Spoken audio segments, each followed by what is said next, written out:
Bismillahirrahmanirrahim. Assalamualaikum. My name is Ali Raza and welcome to Pen Gravity. जी इस lecture के अंदर हम करेंगे डान के जो ओपिनियंस हैं उनका analysis with practice question and today is 26 of December 2023। ये रहा जी आपका मेन पेज जो एडिटोरियल्स और ओपिनियंस वाला है।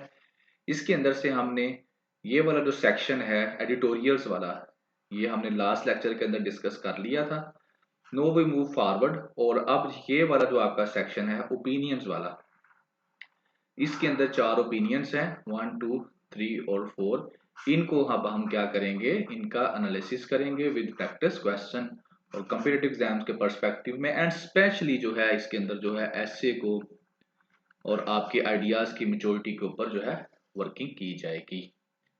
जी डिस्क्रिप्शन के अंदर आपको मिलेगा न्यूज़पेपर का लिंक, इस लेक्चर के पीडीएफ का लिंक, व्हाट्सएप चैनल का लिंक, और इसके अलावा चार जो है चैप्टर्स बना दिए जाएंगे इस लेक्चर के। And any question you can ask in comment section.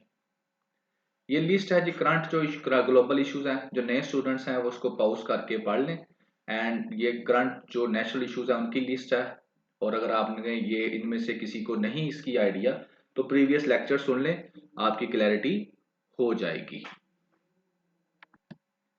And being a part of our team, ये काम आप लोगों ने करना है एंड कमेंट्स करके आप लोगों ने फीडबैक जरूर देना है, that is very much important. ठीक है, ताकि जो नेक्स्ट लेक्चर्स हैं उनके ऊपर हम और ज्यादा इंप्रूवमेंट उनकी कर सकें। एंड क्वेश्चन टुडे जो ये है कि जो इंडिया की जो लोकसभा है उसके कितने मेंबर्स होते हैं। जिस तरह पाकिस्तान का मैंने कल पूछा था नेशनल असेंबली के, सो इन द सेम फैशन जो लोकसभा है इंडिया की उसके जो मेंबर्स हैं, कैंडिडेट्स हैं, उनकी तादाद कितनी है ये आप लोगों ने बताना है। अब ये क्यों कहा है, क्योंकि इसके रिलेटेड एक एडिटोरियल ओपिनियन है जिसका मैं एनालिसिस करूंगा। जी शुरू करते हैं। What the Baloch want, first opinion है। तो बात क्या करना चाहती है कि बलोच क्या चाहते हैं, बलोच क्या चाहते हैं। मतलब कि आपने मुख्तलिफ किस्म की न्यूज़ चैनल्स के ऊपर खबरें भी सुनी कि प्रोटेस्ट किया जा रहा है और स्पेशली जो वुमेन्स हैं वो बहुत एक्टिव हैं इसके अंदर। तो उसके बारे में इन्होंने लिखा है आरिफा नूर ने, और क्या लिखती क्या है। ठीक है, तो इसको डिस्कस करने से पहले इसके मैं तकरीबन जो है दो तीन पार्ट इसके मैं तीन हिस्सों में इसमें डिस्कस करूंगा। पहली होगी जो स्टोरी कि मसला क्या है, ये ओपिनियन लिखने की वजह क्या बनी, वो स्टोरी बताई जाएगी। फिर उसके बाद जो है कंटेंट वो वाला डिस्कस किया जाएगा जो पेपर के पर्सपेक्टिव में इंपॉर्टेंट है।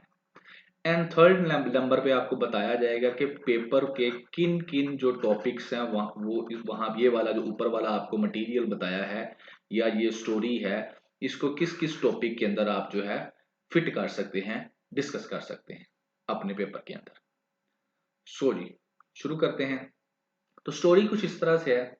वो कहती है इस्लामाबाद जो प्रेस क्लब है उसके बाहर जो है प्रोटेस्ट किया जा रहा है, वहां पर बहुत ज्यादा मर्द भी शामिल हैं और औरतें भी हैं।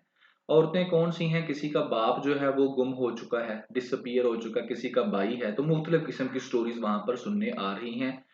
और इन औरतों में से ज्यादातर जो हैं वो यंग हैं और एजुकेटेड भी हैं। एंड द मेन थिंग कि ये जो लोग मैन एंड वुमेन वहां पर इकट्ठे हुए हैं, ये मिडिल क्लास है पाकिस्तान की। ज्यादातर का जो तल्लुक है वो मिडिल क्लास से है और ज्यादातर केपी और बलूचिस्तान से इनका ये बिलोंग करते हैं। ठीक है, और ये प्रेस क्लब जो इस्लामाबाद है उसके बाहर ये एहतजाज कर रहे हैं। तो ये है इसकी एक स्टोरी। अब ये क्यों एहतजाज कर रहे हैं अल्टीमेटली, कि ये जो इनके फादर्स हैं, और फादर है किसी का भाई है, किसी का बाप है, तो वो क्या है डिसअपियर है, किसी का पैदा होने से पहले का गुम हो चुका है। एक्स्ट्रा जो है ना उनको, यानी कि लॉ इलीगली जो है, लीगली तौर पर नहीं बल्कि इलीगली उनको क्या किया गया है, डिटेन किया हुआ है, वो मौजूद नहीं है, डिसअपियर है। तो that is the main reason जिसकी वजह से वो प्रोटेस्ट कर रहे हैं और स्टेट से कह रहे हैं कि हमारे इन फादर्स को, हमारे बाप को, हमारे भाई को कहाँ है, इसकी इंक्वायरी करवाई जाए और उनको वापस हमारे घरों में भेजा जाए। और इसके अलावा जो पीछे मैंने एडिटोरियल डिस्कस की है, सीटीडी ने इनकाउंटर भी किया, बलाच बलोच नाम था उनका, तो उनकी फैमिलीज ने भी क्या किया इस चीज़ के ऊपर प्रोटेस्ट किया कि ये जो इनकाउंटर है ये गलत है, ये पहले ही पकड़ा हुआ था, इन लोगों की कस्टडी में था और इन लोगों ने इसको जानबूझकर इसका मर्डर किया है और लिहाजा इन्वेस्टिगेशन जो है प्रॉपरली वो करवाई जाए और जो जो इस मामले में इंक्लूड हैं उनको पनिश दी जाए। अब इन्वेस्टिगेशन के लिए भी ये कह रहे हैं कि यूएनओ की हेल्प ली जाए इंटरनेशनल लेवल पर। सो ये सारे मामलात हैं, इन सारे मामलात को लेकर जो है वो प्रोटेस्ट किया जा रहा है। सो ये है, आगे भी चीजें हैं। अब यहाँ पर वो एक और चीज बताता है कि अब जहां पर ये प्रोटेस्ट किया जा रहा है, जो बलूचिस्तान के सरदार हैं, जो कि रिप्रेजेंटेटिव हैं पार्लियामेंट के अंदर, इन लोगों के बलूचिस्तान के केपी के, वो इस एहतजाज के अंदर नहीं आए, ना इनसे मिले हैं, ना कोई बात की है, वो एब्सेंट है। तो कहता है इससे ये पता चलता है कि जो बलोच लोग हैं वो, और जो इलेक्टोरल जगह है, जो वहां से जो सरदार जो बलोच यानी कि पार्लियामेंट के अंदर हैं, उनके दरमियान बहुत ज्यादा गैप है, यानी कि वो कनेक्टेड नहीं है। एक चीज ये चीजें मुख्तलिफ किस्म की वो बता रहा है जो मैंने इसके अंदर से निकाली है। केपी वाले जो हैं वहां पे पश्तून तहफ़्फ़ुज़ मूवमेंट वाले आए हैं, तो ये सारी सारी चीजें वहां पर इकट्ठी हो रही हैं इस्लामाबाद प्रेस क्लब के बाहर। आगे वो ये बात करता है कि ये जो सोशल मीडिया था इसकी वजह से क्या हुआ है कि ये जो मूवमेंट है ये बड़ी कामयाब रही है। शुरू से सोशल मीडिया के थ्रू इसको कवरेज मिली, मेन स्ट्रीम मीडिया ने इसको कवरेज नहीं दी ज़्यादातर एरिया शुरू में। अब थोड़ी बहुत दें तो ज़्यादा बात है, लेकिन उसमें भी काफ़ी ज़्यादा एहतियात बरती जाती है, मतलब कि स्टेट को साथ लेकर चला जाता है। लेकिन सोशल मीडिया के ऊपर कोई रिस्ट्रिक्शन नहीं होती, तो हर बंदा अपने व्यूज़ जो है वो ओपनली शेयर करता है। और वो कहते हैं कि अब इसकी वजह से क्या है कि पाकिस्तान का जो डिस्टेंस है वो बड़ा शॉर्टर हो गया है, यानी कि लोग जो हैं वो एक जगह पर अब ये इकट्ठे हो जाते हैं, लेकिन मेन स्ट्रीम मीडिया जो है वहां पर इकट्ठे होना थोड़ा सा उसके लिए, यानी कि मेन स्ट्रीम मीडिया के ऊपर स्टेट ने थोड़ा सा उसको कंट्रोल किया हुआ है, लेकिन सोशल मीडिया के ऊपर जो है पाकिस्तान जरा जल्दी इकट्ठा हो जाता है। अब ये सारे मामला तो उसने बता दिए किस तरह से प्रोटेस्ट हुआ, सारा सारा। अब इसके ऊपर वो बताता है कि स्टेट का क्या रिस्पॉन्स है। स्टेट कहता है कि स्टेट का ये रिस्पॉन्स होना चाहिए था कि वो इन्वेस्टिगेशन करवाती, लेकिन स्टेट वही पुराने जो अपने टैक्टिक्स हैं ना वो इस्तेमाल करती है।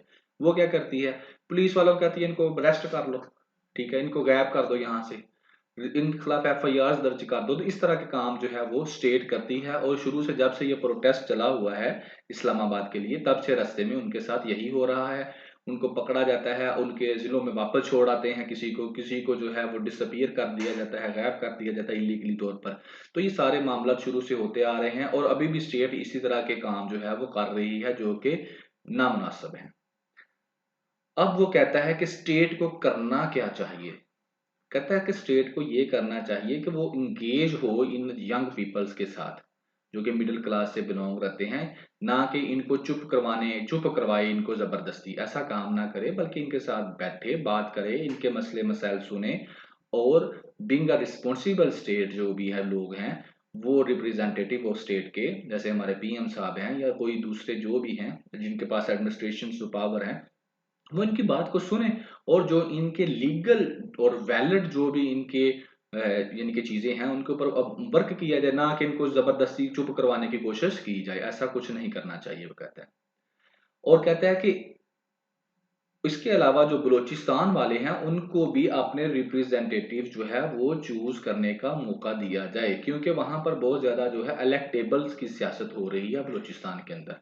इलेक्टेबल्स मैंने कई दफा डिस्कस कर चुका हूं, तो इसको ऊपर भी वो यही कहता है। कहता है इसके बगैर ना और कोई चॉइस नहीं है, अगर ऐसा नहीं करते तो जो वायलेंस है और प्रोटेस्ट है वो बढ़ेगा। और कहता है ये सारी सूरत हाल को देखकर जो ऊपर मैंने डिस्कस की है कि इस्लामाबाद जो है प्रोटेस्ट को देखकर ये लगता है कि फेलियर ओवर पॉलिटिक्स, के हमारी पॉलिटिक्स जो है वो पाकिस्तान में फेल हो चुकी है। तो ये एक दो चीजें वो कहता है। अब ये मैंने आपको सारी की सारी डिस्कशन बता दी। अब ये है, मैं आता हूं अपने जो चीज है कि पेपर में ये कहां पर आप किस तरह से इस सारे के सारे आइडिया को लेकर चलेंगे। बात शुरू होती है ह्यूमन राइट्स की वायलेशन से। अल्टीमेटली बलोच हैं या केपे की के हैं, कहाँ कहाँ के भी लोग हैं, उनके राइट्स की वायलेशन बेसिकली हो रही है। राइट्स की वायलेशन में एक्स्ट्रा जुडिशियल किलिंग होगी, इनकाउंटर हो गया, डिसअपीयरेंस हो गया, उनको पर टेररिस्ट का धब्बा लगा के उठा लिया गया, तो जो भी है, तो वो क्या है, उनके जो ह्यूमन राइट्स हैं, जो फंडामेंटल राइट्स कॉन्स्टिट्यूशन पाकिस्तानियों को देता है, उसकी हो रही है वायलेशन। ठीक है। उस वायलेशन के ऊपर वो कह रहे हैं, आवाज उठा रहे हैं, स्टेट के आगे जा रहे हैं, स्टेट को कह रहे हैं हमारी बात को सुनो, हमारे बहन भाई जो गुम आप लोगों ने किए हैं उनको ढूंढ के दो, ये इनकाउंटर गलत है, इसकी इन्वेस्टिगेशन करवाओ। तो वो कुछ गलत नहीं कह रहे, लेकिन स्टेट का जो रिस्पॉन्स है वो पॉजिटिव नहीं है, पाकिस्तानी स्टेट का रिस्पॉन्स पॉजिटिव नहीं है। अब ये क्यों नहीं है, फिर वो इसीलिए नहीं है, अल्टीमेटली आपको भी पता है, मुझे भी पता है कि कौन गायब करता है इन लोगों को, और जो गायब करते हैं वो इतने पावरफुल हैं कि जो स्टेट के दूसरे पिलर्स हैं जैसे एग्जेक्टिव है, लेजिस्लेटर है, ये खामोश रहता है। तो वो उनको कहते हैं कि आप लोग बोलें, ये बलोच बलोच वाले जिनके राइट्स की वायलेशन होती है, लेकिन स्टेट जो है वो नहीं बोल रही, खामोश है। अब इस सारे से क्या होगा, अगर इनकी जगह पर आप भी होते तो क्या होता, जब आपके राइट्स की वायलेशन होगी तो अल्टीमेटली फिर आपका स्टेट से जो है जो ताल्लुक है वो खत्म हो जाएगा, आप स्टेट के ऊपर बिलीव नहीं करेंगे। So what is the next option, तो आप अल्टीमेटली कोई और ऑप्शन ढूंढेंगे जो आपके राइट्स को सपोर्ट करे। तो अब बलूचिस्तान के अंदर जो है मिलिटेंट्स जो ऑलरेडी मौजूद हैं, टीटीपी की शक्ल में हमारे सामने मौजूद हैं, रा की शक्ल में हमारे सामने मौजूद हैं, और कई दूसरे जो ग्रुप्स हैं, मिलिटेंट ग्रुप्स जो हैं, वो फिर इन लोगों के जिनकी राइट्स की वायलेशन हो रही है और स्टेट इनकी बात नहीं सुन रही, उनको वो क्या करेंगे, उनको वो इस्तेमाल करेंगे फॉर देयर पर्सनल इंटरेस्ट। उनको कहेंगे हम आपकी बात सुनते हैं, हम स्टेट से बदला लेते हैं, अगर आप स्टेट आपकी बात नहीं सुन रही। तो स्टेट क्या नहीं, कौन उठाता है जी इन बलोचों को और इन केपीकी वालों को, अल्टीमेटली स्टेट के कोई पिलर्स ही उठाते हैं और उन्हीं के ऊपर फिर बाद में अटैक होता है। अब अटैक कौन करते हैं, फिर यही बात जिनकी आप बात नहीं सुनते। तो अल्टीमेटली इससे क्या होगा, पाकिस्तान के अंदर जो टेररिज्म की एक्टिविटीज हैं वो बढ़ेंगी, मिलिटेंसी बनेगी। मतलब क्या है, पाकिस्तान एक इनसिक्योरिटी होगी पाकिस्तान के अंदर। जब टेररिस्ट एक्टिविटीज होती रहेंगी तो पाकिस्तान एक इनसिक्योर कंट्री रहेगा टिल जब तक टेररिस्ट एक्टिविटीज खत्म नहीं होती। और जब आप एक इनसिक्योर कंट्री हैं तो आपके मुल्क के अंदर जो है ये नेगेटिव इम्पैक्ट जाएगा सी पैक पर भी और फॉरेन डायरेक्ट इन्वेस्टमेंट भी। आपके मुल्क के अंदर कोई पैसा नहीं लगाएगा, कोई बिजनेसमैन नहीं आएगा। तो उससे क्या होगा, जब बिजनेसमैन आपके मुल्क में नहीं आएगा तो अल्टीमेटली इंडस्ट्रियलाइजेशन जो है वो स्लो हो जाएगी या होगी ही नहीं। और जब इंडस्ट्रियलाइजेशन नहीं होगी, फैक्ट्रियां नहीं लगेंगी, बड़े बड़े इंडस्ट्रियल ग्रुप्स नहीं आएंगे, तो आप कोई भी चीज ऐसी नहीं बना सकते जो आप एक्सपोर्ट कर सकें। तो आपकी जो एक्सपोर्ट है वो डिक्रीज हो जाएगी। जब आपकी एक्सपोर्ट कम हो जाएगी तो आपका जो फॉरेन एक्सचेंज रिजर्व है वो कम थोड़े होते जाएंगे, डॉलर जो है आपका कम होता जाएगा। और जब आपके पास डॉलर नहीं होगा तो फिर अल्टीमेटली आप आईएमएफ के पास या किसी दूसरे जो फॉरेन लैंडर्स है उनके पास जाएंगे, उनसे भीख मांगेंगे, कर्जा लेंगे, और फिर वो आपको डॉलर भी देंगे और आपको कंट्रोल भी करेंगे, आपकी फॉरेन पॉलिसी को कंट्रोल करेंगे, आपकी पॉलिटिक्स को कंट्रोल करेंगे, आपकी इकोनॉमिक पॉलिसीज को कंट्रोल करेंगे। तो आप फिर डिपेंडेंट ही रहेंगे, आप प्रोग्रेस नहीं कर सकते।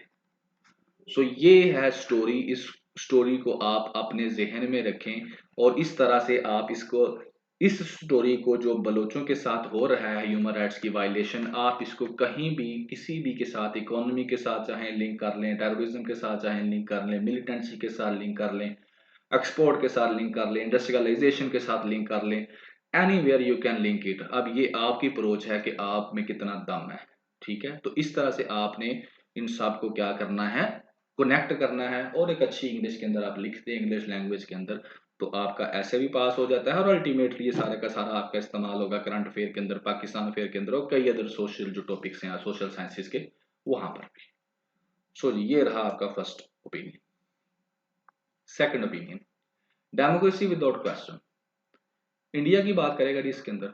ठीक है, तो आपके जहन में इंडिया होना चाहिए, और ज्यादा ये इंडिया और थोड़ा सा पाकिस्तान इसके अंदर आ जाएगा। तो इसको आप इंडिया पाकिस्तान के रिलेशंस का जो आपका टॉपिक है, आपको पता है करंट अफेयर के अंदर एक टॉपिक है और इंटरनेशनल रिलेशंस के अंदर भी है, इंडिया के बारे में, being a student of competitive exams क्या हो रहा है, स्पेशली वहां पर मुस्लिम ह्यूमन राइट्स के साथ क्या हो रहा है, मुसलमानों के साथ क्या हो रहा है, गवर्नमेंट क्या पॉलिसी बना रही है, तो ये आपको पता होनी चाहिए। और ये इसी के बारे में ये भी है।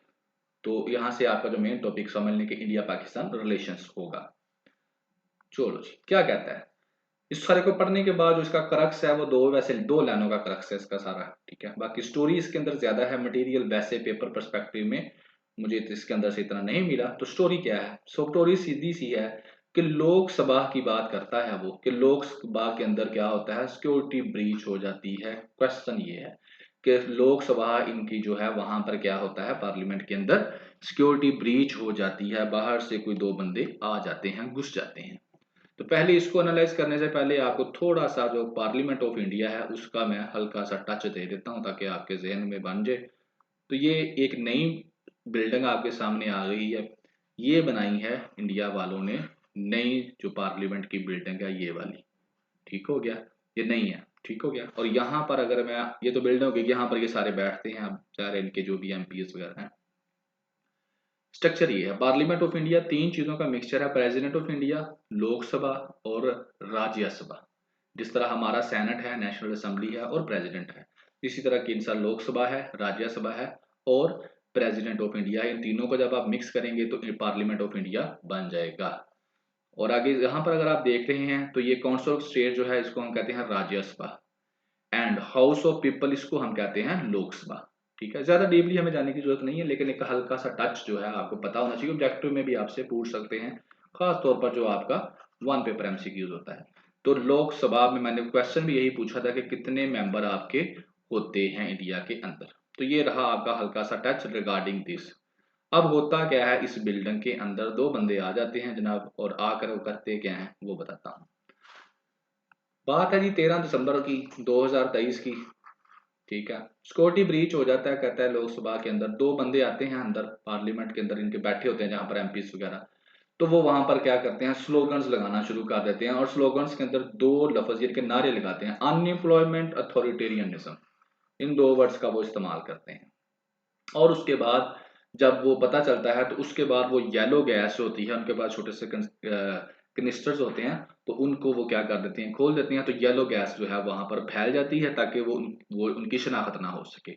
तो ये एक इंसिडेंट होता है 2023 के अंदर। उसके बाद वो कहता है कि इसी तरह का इंसिडेंट हुआ है 2001 के अंदर इसी डेट को।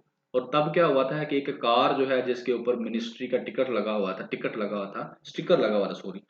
तो वो क्या करती है, जिनके मिनिस्ट्री का स्टिकर लगा हुआ था वो इंटर हो जाती है इनके पार्लियामेंट के अंदर, ये वाला पार्लियामेंट नहीं जो इनका पुराने वाला था वहां पर। और उसके अंदर बाद में क्या होता है, उनके पास तो राइफल्स वगैरह भी जो भी है, अटैक जो है वो करते हैं, अंदर जाते हैं, 5 बंदे जो आते हैं इस कार के अंदर वो मर जाते हैं, और साथ में साथ सिक्योरिटी वाले भी, उनकी भी डेथ हो जाती है। लेकिन उस वक्त जो है इल्जाम लगाया जाता है पाकिस्तान के ऊपर कि पाकिस्तान ने ये काम करवाया है, और इस वजह से पाकिस्तान और इंडिया के रिलेशंस जो हैं वो काफी खराब भी हो जाते हैं। एम्बेसी से आपके जो स्टाफ वगैरह उसको भी बुला लिया जाता है, और पाकिस्तान बिल्कुल न्यूक्लियर वार के जो एज पे खड़ा हो जाता है, इस इतना यानी कि ये जो है काम खराब हो जाता है। लेकिन इस इंसिडेंट के अंदर शुक्र है ये ब्लेम नहीं किया उन्होंने पाकिस्तान को कि ये काम भी पाकिस्तान ने करवाया है। तो इस तरह से ये जो है सारी वो डिस्कशन करता है, ये दो जो इंसिडेंट हुए हैं इनके ऊपर वो बात करता है। और यहाँ पर भी वो यही, यहाँ पर जो है बेसिकली 5 जिस तरह बंदे थे जिनकी डेथ हुई है, तो यहाँ पर पहले क्या सीसीटीवी कैमरास के अंदर 6 बंदे दिखाए जाते हैं। तो जो 6-1 है इसके बारे में बड़े क्वेश्चंस किए जाते हैं कि हु इज 6-1। ठीक है, ये वाले बड़े क्वेश्चंस जो होते हैं, और इसी तरह से ये जो ये वाला ब्रीच हुआ है इसके बारे में भी क्वेश्चंस काफी ज्यादा पूछे जाते हैं। जैसे कि यहाँ पर जो है ये सारे का सारा अगर आप देखें तो यहाँ पर क्वेश्चंस ही हैं। वो क्योंकि पेपर से पर्सपेक्टिव में मुझे इतना नहीं लगा कि सिक्योरिटी जो है पासिस उन लोगों को किसने दिए जो अंदर आए, तो क्या इस तरह का काम दोबारा हो सकता है, ठीक है ना। और इसके अलावा जो गैस के जो कनिस्टर थे वो कैसे अंदर आए, तो ये क्वेश्चन यहाँ पर वो डिस्कस करता है, पूछता है। तो यानी कि ये बात यही है कि डेमोक्रेसी विदाउट क्वेश्चन, ठीक है, ये इसका टॉपिक का है।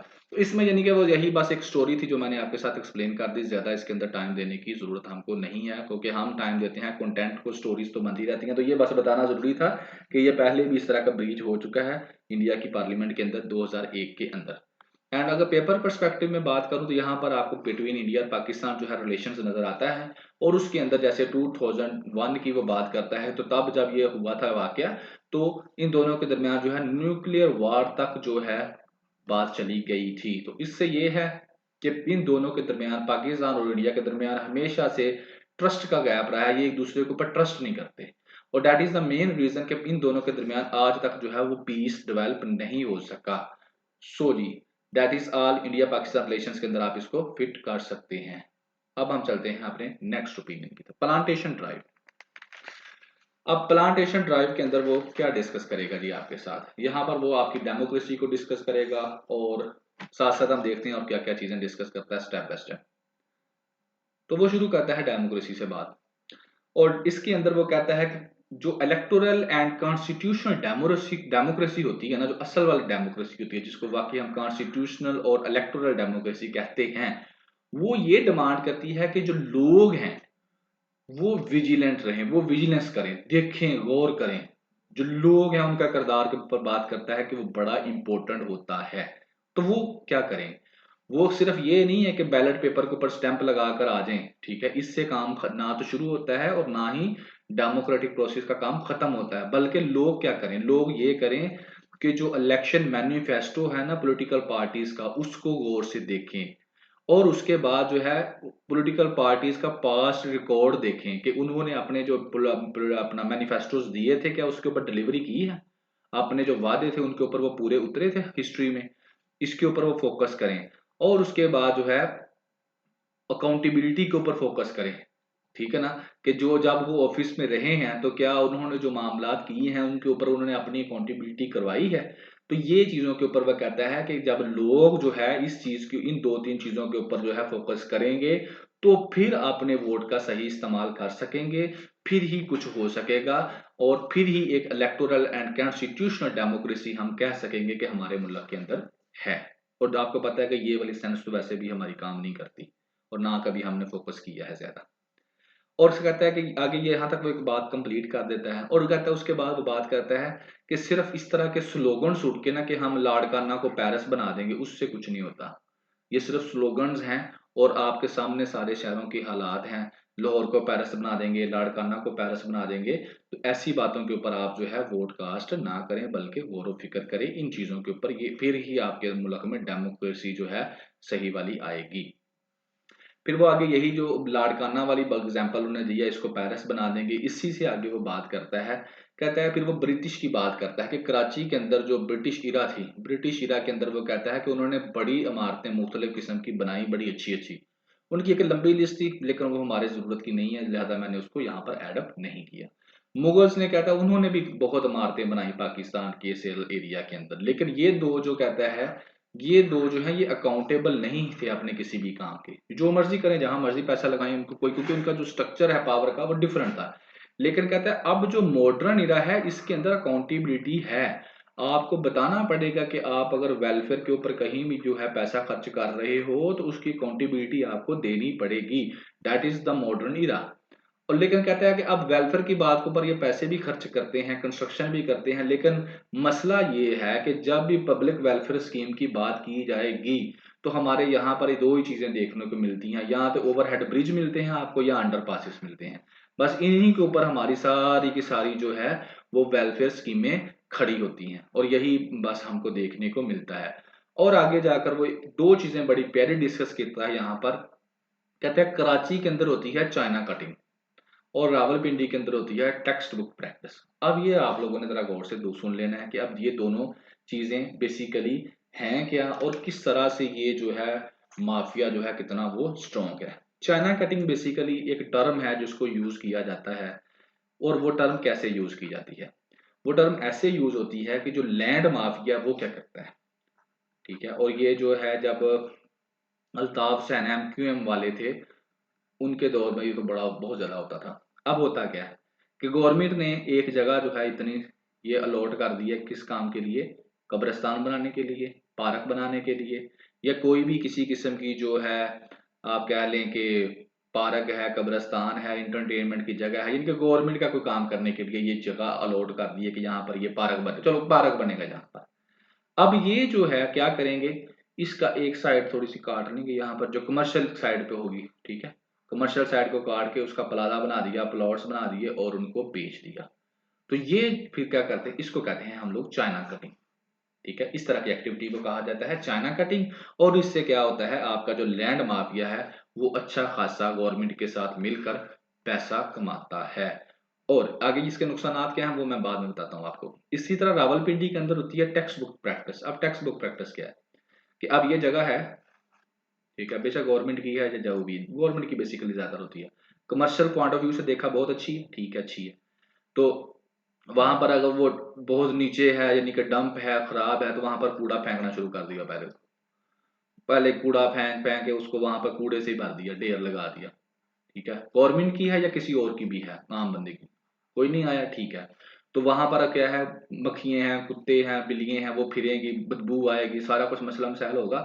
उसके बाद क्या किया जाएगा, फिर वहां से एकदम से कोई आएगा और उस कूड़े को, सारे के सारे कूड़े को वहां से उठवा कर वहां पर मिट्टी लगाकर उसकी क्या बना देगा, वो नर्सरी बना देगा, पौधे लगा देगा, उसका छोटा सा पार्क बना देगा, प्यारा सा पौधों का। ठीक है, तो बड़ा खूबसूरत उसको करके बना देगा। तो उससे क्या होगा कि लोग कहेंगे चलो यार बहुत अच्छा काम हो गया, ये पार्क बन गया। ठीक है, लोग सेटिस्फाई हो जाएंगे। कोई पूछेगा भी नहीं पार्क किसने बनाया है, ना कंटोनमेंट बोर्ड या आपके जो है महकमा माहौलियात वाले भी नहीं पूछेंगे, वो भी कहेंगे बड़ा अच्छा ही काम किया ना। तो ये सारा इसको क्या देंगे, पॉजिटिव। तो फिर कुछ अरसे के बाद फिर क्या किया जाएगा, वहां पर क्या किया जाएगा, उस पार्क को मिटाकर सारे को वहां पर प्लाजा खड़ा कर दिया जाएगा और उसको बेच दिया जाएगा, और दैट्स इट। सो इस तरह से क्या करता है ये, रावलपिंडी के अंदर टेक्स्ट बुक प्रैक्टिस की जाती है कि इस तरह से जो है लैंड माफिया जो है वो कंट्रोल करता है मुख्तलिफ चीजों को। तो ये सारी की सारी आपके साथ डिस्कशन हो गई। अब आते हैं आगे, पेपर में कैसे फिट होगी। पेपर में इस तरह पर फिट होगी जनाब, क्लाइमेट चेंज आपका एक बहुत बड़ा टॉपिक है।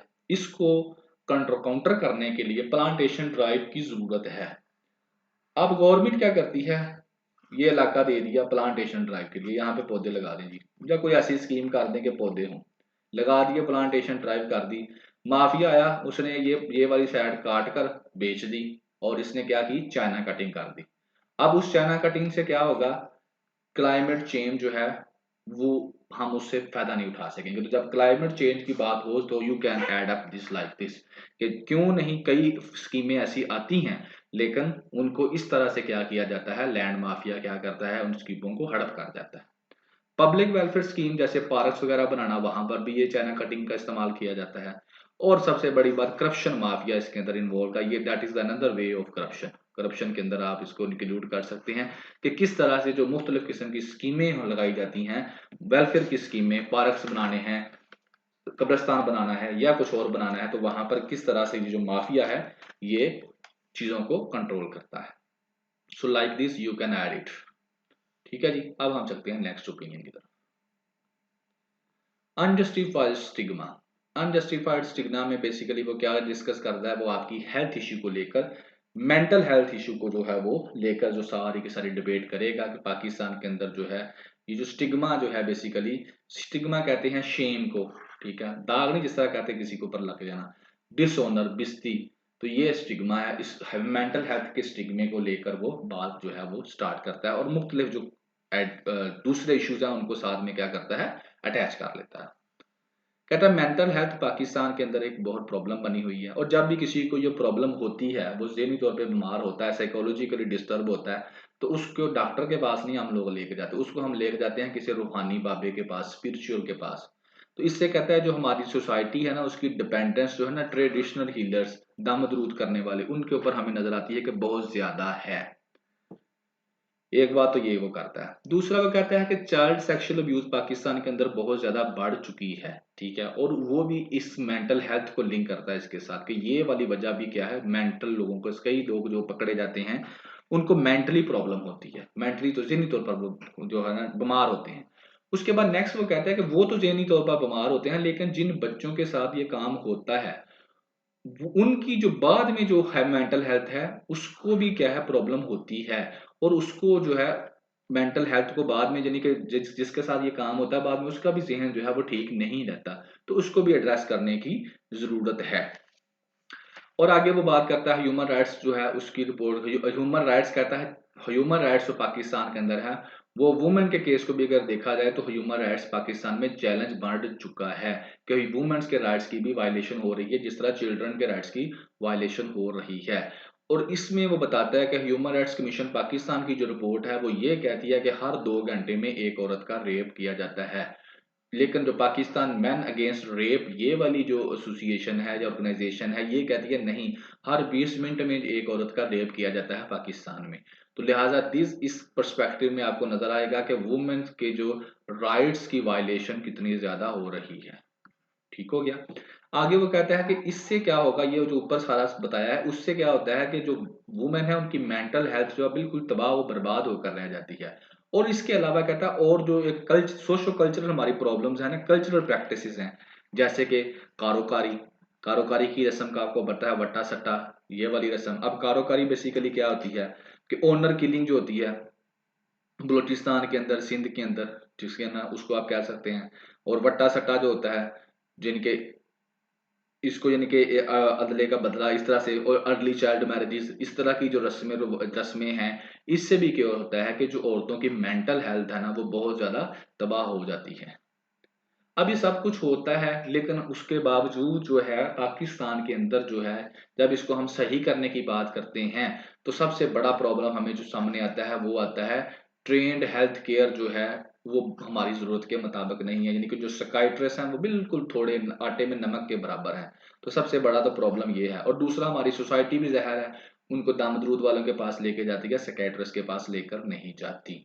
इसके साथ साथ वो मेंटल हेल्थ को आगे डिस्कस करता है ब्लास्फेमी लॉज के साथ। ब्लास्फेमी आपको पता है कि जिसको हम कहते हैं कि गुस्ताखी कर देते हैं जैसे नबी सल्लल्लाहु अलैहि वसल्लम की शान में, या मजहब की जो है गुस्ताखी करना, तो उसको हम ब्लास्फेमी की कैटेगरी के अंदर लेकर आते हैं।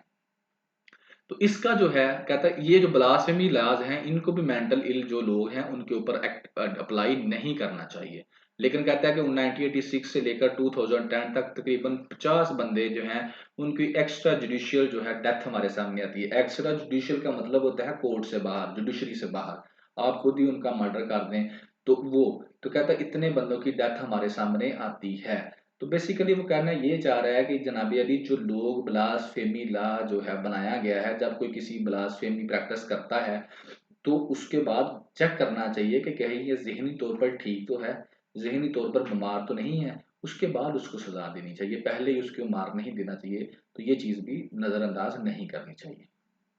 असल में वो जो है ना आपकी जो मेंटल हेल्थ है ना उसको लेकर वो जैसे चाइल्ड को डिस्कस किया, वुमेन को डिस्कस किया, ब्लास्फेमी लॉ को डिस्कस किया, तो मुख्तलिफ चीज़ों को वो डिस्कस कर रहे हैं कि किस तरह से ये इम्पैक्ट कर रही हैं दूसरी चीज़ों को। अब ज़रूरत क्या है, लीगल रिफॉर्म्स की ज़रूरत है। और यहाँ पर कहता है कि एक पॉजिटिव चीज़ तो हमारे सामने आई है लीगल रिफॉर्म से, वो ये है कि अब अगर कोई बंदा खुदकुशी करता है, सुसाइड करता है, तो हम उसको क्रिमिनल नहीं कहते बल्कि हेल्थ मैटर कहते हैं। लेकिन इससे पहले अगर कोई बंदा सुसाइड करने की कोशिश भी करता था और वो बच जाता था, तो उसको क्या किया जाता था, उसके खिलाफ केस किया जाता था, जुडिशरी उसको सजा देती थी कई सालों की। और इसके साथ-साथ अगर इससे पहले जो लॉ था उसके मुताबिक अगर अगर कोई बंदा खुदकुशी कर लेता था तो उसका केस अगर रिपोर्ट हो जाता था कि इसने खुदकुशी की है, तो उसको भी जो है उसके जैसे जो प्रॉपर्टी वगैरह है उसको यानी कि फ्रीज़ कर देना, इस तरह के कई लॉज बने हुए थे। लेकिन अब जब मेंटल हेल्थ का इश्यू सामने आता है, ये जो मैंने चीज़ें बताई हैं हमने प्रीवियस डिस्कस की हुई हैं। मेंटल हेल्थ का जब हमारे सामने इश्यू आता है तो मेंटल हेल्थ को लेकर जो वो कहते हैं कि अब लॉ में थोड़ी सी रिफॉर्म्स कर दी गई हैं कि ये जो सुसाइड करते हैं ये बेचारे खुद जो होते हैं ज़हनी तौर पे बीमार होते हैं, लिहाजा ये जो सुसाइड है, खुदकुशी है, इसको क्रिमिनल एक्टिविटी ना कहा जाए। ठीक है। अब जरूरत किस चीज़ की है, कहता है जरूरत इस चीज़ की है कि बजट जो है वो एलोकेट किया जाए, ताकि जो है हमारे साइकेट्रिस्ट जो हैं उनकी ट्रेनिंग करवाई जाए और मेंटल हेल्थ वाले जो मरीज हैं उनकी जो है देखभाल करके उनको बेहतर किया जा सके। और हमें इसके साथ-साथ कहता है कि लीगल सिस्टम के अंदर रिफॉर्म्स करने की ज़रूरत है कि जब कोई बंदा कोई जुर्म कर लेता है, तो उसको ये प्रूव करने के लिए कि बंदा ज़हनी तौर पर बीमार है, बहुत सारे प्रॉब्लम्स का सामना करना पड़ता है। तो इसमें थोड़ी-सी चेंजिंग करने की ज़रूरत है। तो ये सारी डिस्कशन उसने इस तरह से जो है मुख्तलिफ डायमेंशन से उसने की, जो मैंने आपके साथ डिस्कस कर दी। अब पेपर पर्सपेक्टिव में अगर मैं इसको एनालाइज़ करूँ, तो ये बेसिकली ह्यूमन राइट्स की कैटेगरी में आप इसको कह सकते हैं, सोशल इश्यूज़ आपका जो बनता है ये। ठीक है। अब मेंटल हेल्थ के ऊपर मेन हमारा फोकस था, तो मेंटल हेल्थ अल्टीमेटली एक सोशल इशू ही आपका बन जाता है। और मेंटल हेल्थ के जो दूसरे एरियाज के ऊपर इम्पैक्ट है, जैसे चाइल्ड सेक्सुअल अब्यूज बढ़ हो जाती है, वुमन राइट्स की वायलेशन होती है, ब्लास्फेमी लॉज हो गए, लीगल रिफॉर्म्स हो गई, तो आप इन सब को मेंटल हेल्थ को जो इशू है इसको लेकर जो है मुख्तलिफ दूसरे जो आपके एरियाज हैं उसके साथ आप इसको कनेक्ट कर सकते हैं। और स्पेशली आपके सोशल इश्यूज में से आप जो है मेंटल हेल्थ भी एक इशू बना हुआ है। सो ये रहा आपका टुडे जो ओपिनियंस का एनालिसिस था। ठीक है। एंड इंशाल्लाह ज़िंदगी रही तो नेक्स्ट लेक्चर के साथ फिर हाज़िर होंगे। एंड कमेंट करके आप लोगों ने अपना जो है फीडबैक ज़रूर देना है, that is very much important. And specially जो क्वेश्चन आपसे पूछा गया है उसके बारे में आप लोगों ने ज़रूर रिप्लाई करना है। सो जी, have a good day. Thank you very much. Allah हाफिज़।